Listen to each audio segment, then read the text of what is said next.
الوی خاندان کے ایک شخص بلخ میں رہتا تھا جو عجم کے شہروں میں سے ایک شہر ہے۔ اس کی بیوی اور لڑکیاں تھیں اور اللہ تعالیٰ نے انہیں ہر قسم کی نعمتیں عطا کی تھیں۔ وہ فوت ہو گیا تو اہل و عیال کو اس کے مرنے کے بعد فقیری اور تنگ دستی نے آ گھیرا۔ چنانچہ وہ بیوہ الویہ عورت اپنی لڑکیوں کو ساتھ لے کر کسی دوسرے شہر چلی گئی تاکہ دشمن کے طعن و تشنی سے بچے۔ اتفاقاً ان کا نکلنا بھی سخت سردی کے موسم میں ہوا۔ جب شہر میں داخل ہوئی تو اپنی لڑکیوں کو ایک غیر آباد مسجد میں بٹھایا اور خود ان کے لیے کھانے کا بندوبست کے لیے چلی گئی۔ اس کا گزر دو جماعتوں پر ہوا۔ ایک جماعت تو ایک مسلمان کے پاس جمع تھی اور وہ شیخ البلا تھا یعنی میر، اور دوسری جماعت ایک مجوسی کے پاس تھی جو کہ اس کا نائب تھا۔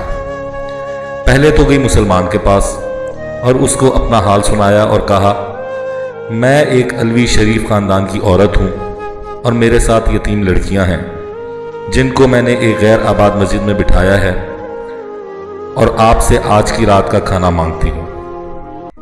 اس نے کہا، کوئی گواہ لا میرے پاس کہ واقعی تو الوی خاندان کی عورت ہے۔ اس نے کہا، میں ایک اجنبی عورت ہوں، اس شہر میں مجھے کوئی نہیں جانتا۔ چنانچہ اس شیخ البلد نے منہ موڑ لیا اور وہ عورت شکستہ دل ہو کر چلی گئی۔ پھر وہ اس مجوسی آدمی کے پاس آئی اور اپنا حال اس کے سامنے بیان کیا کہ میرے ساتھ لڑکیاں ہیں اور میں ایک الوی شریف خاندان کی عورت ہوں، اور شیخ البلد کے پاس جانے کا قصہ بھی سارا بیان کیا۔ وہ مجوسی فوراً اٹھا اور اپنی عورتوں کو بھیجا، کہا اس عورت کو ماں اس کی لڑکیوں کے میرے مکان پر لے آؤ۔ پھر ان کو نہایت ہی نفیس کھانا کھلایا اور بہترین لباس پہنایا۔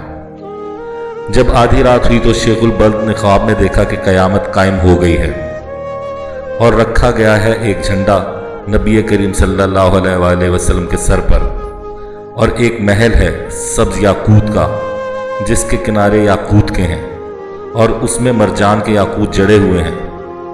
پھر کہا شیخ البلد نے، یا رسول اللہ صلی اللہ علیہ وسلم، یہ محل کس کا ہے؟ آپ صلی اللہ علیہ وسلم نے فرمایا، یہ مسلمان کے لیے ہے۔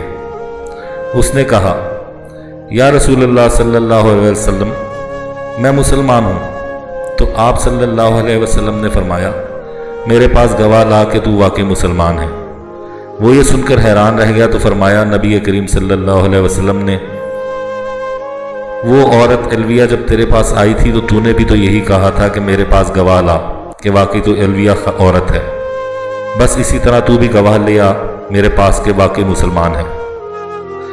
جب خواب سے بیدار ہوا تو نہایت غمزدہ و پریشان تھا۔ بیدار ہوتے ہی دریافت کیا کہ وہ عورت کہاں ہے۔ جب معلوم ہوا کہ وہ عورت مجوسی کے پاس ہے، اس نے آدمی بھیجا کہ مجوسی کو میرے پاس لاؤ۔ چنانچہ وہ لایا گیا تو اس نے اس کو کہا کہ میں اس عورت الویہ تجھ سے مانگتا ہوں، ماں لڑکیوں کے۔ اس نے کہا، یہ کام بہت ہی مشکل ہے اور مجھ کو بلا شبہ بہت برکات حاصل ہوئی ہیں۔ اس نے کہا، مجھ سے 1000 دینار لے لے اور ان کو مجھے دے دے۔ اس نے جواب دیا، یہ بہت مشکل ہے، میں انہیں واپس نہیں کروں گا۔ مجوسی نے کہا، جو چیز آپ چاہتے ہیں میں اس کا زیادہ مستحق، اور وہ محل جو آپ نے خواب میں دیکھا ہے وہ میرے لیے بنایا گیا ہے۔ کیا تم میرے سامنے اپنا اسلام ظاہر کرتے ہو؟